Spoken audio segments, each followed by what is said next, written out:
Hey, this is Father Robert from GadgetAtTheTechStop.net. You know, the place where it's always time to get your geek on. I'm here at a secret bunker in California for Hotstage, Interop, Las Vegas 2010. And I've got a special guest. This is Glenn Evans, the lead engineer of Interop. Glenn, thank you very much for coming Thank you, over Robert. here. Nice to be here. Now, for the people who don't know, what is Interop? Interop is a technology trade show produced by UBM TechWeb with the basic premise of bringing the technology vendors / providers and giving it to in one location and giving them the opportunity to talk with their potential customers or current customers to present their new technologies, their current roadmaps, and provide the attendees of the show a chance to get hands-on and talk to the technical people, the sales people. Essentially, I think that the tagline is bringing business and technology together. Okay. Now, that sounds good and all, but you know, I've heard that from other shows. I've heard that you bring your customers and your business together, you bring out all the latest gear. What separates Interop? What makes Interop different?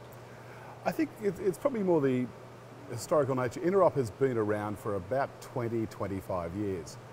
It was Interop, it then became morphed with Novell and did Networld plus Interop. Right. And then over a period of time has changed back to being Interop. It originally started out essentially as a plug fest. And then as the industry grew, Interop grew with it. And to some degree, Interop was a driving force behind the growth of the technology or the networking industry as we know it today. All right. Well, I'm looking around me. I see that you've got racks and racks of what looks to be several $1 million worth of gear, but we're nowhere near the show. What is this?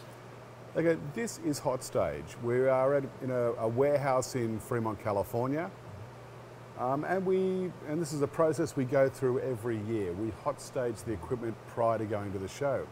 It gives us a chance to put the stuff together, to test it out, to break it, to fix it, to find out where our problems are, and get our procedures in place, so that when we do hit the show floor with a compressed install time frame, and to some degree a very high profile network in terms of operation. Some of us are better at breaking things than others, but yes, absolutely. yeah. Now, this strikes me because you kind of have to get it right the first time. I mean, when you the first time this network is actually live, deployed in this real space, it has to work. It has to work perfectly, because there's no second chance. You can't come back next week and do it again. No, we have essentially a 5-day operation window where the network just has to work, simple as that. And that's probably one of the prime reasons behind Hotstage. We do all the lead up work, and essentially designing and building the network takes approximately 6 months. And we do that to make sure that it does work.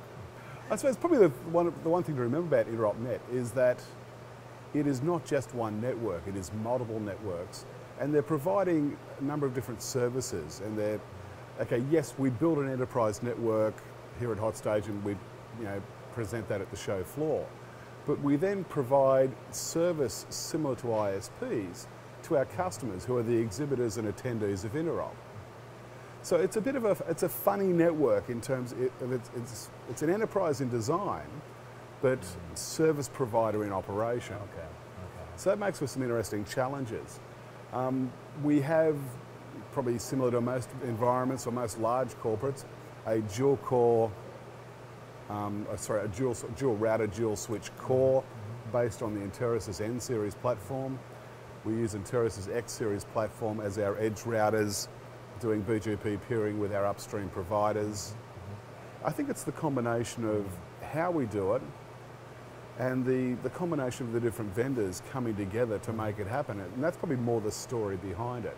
Right. It's not just, here's the cool technology, it's actually a fact, here's a playground where competing companies are coming in with the one goal of making this network happen. It sounds like we're really offering sort of a best practices, real world example of, okay, you're never going to have one network from one vendor. What happens when you start putting all these different pieces together? Correct, and how do you make it work? Yeah. What we try and do is, okay, we take that and then we develop a best practice concept. And we focus on the concept. And that's what we try and present to the attendee base. So we sell the concept, or we present the concept, and they can then plug in whichever vendor equipment they have or they're dealing with at the time, or whoever they're contracted with.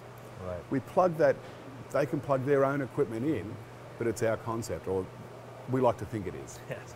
Now, I understand you're also doing something interesting with cloud computing. Tell me a little bit about that nasty word. Yeah.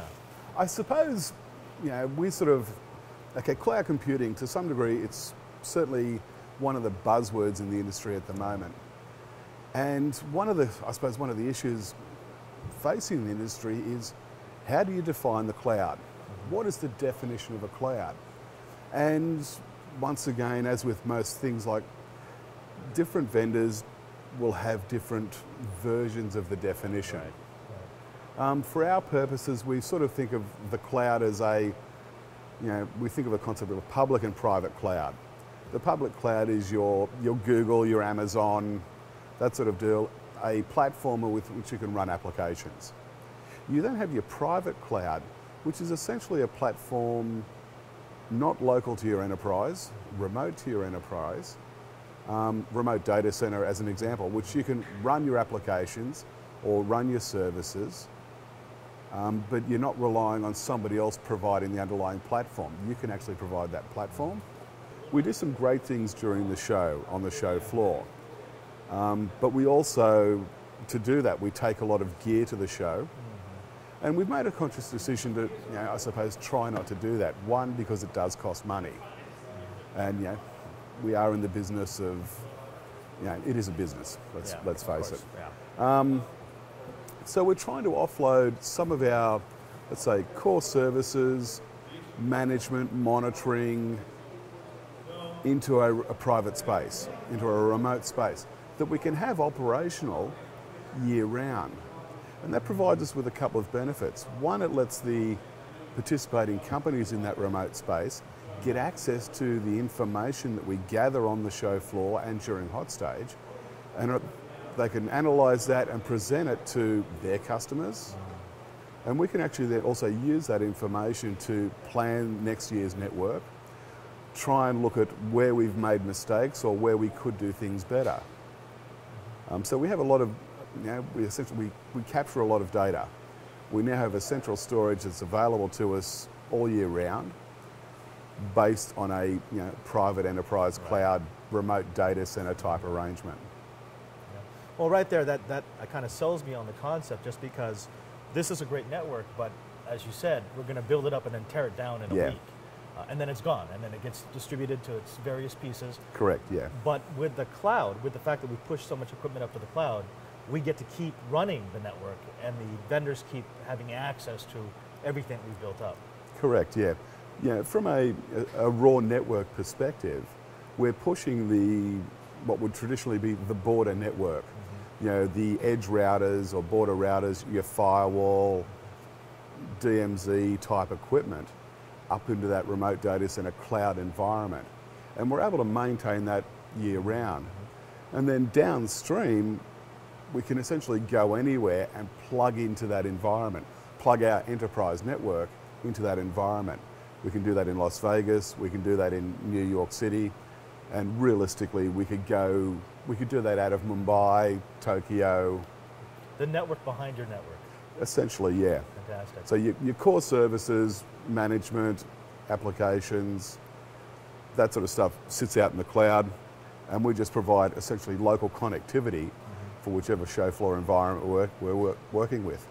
Now, if they want more information about Interop or what it is that you do, where should they go?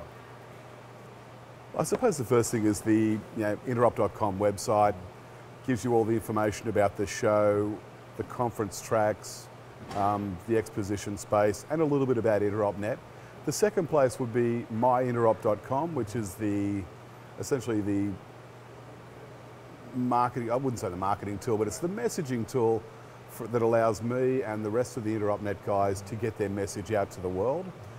We invite questions from potential attendees and attendees.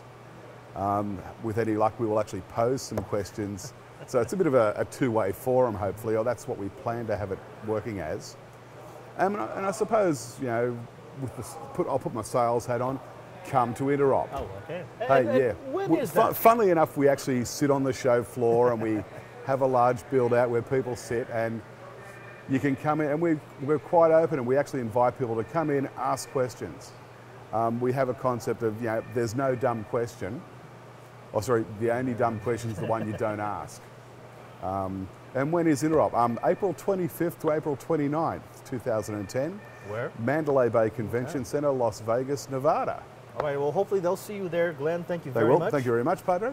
And stay tuned, because we're going to bring you more Interop goodness. And remember, there's no Uber Geek without you.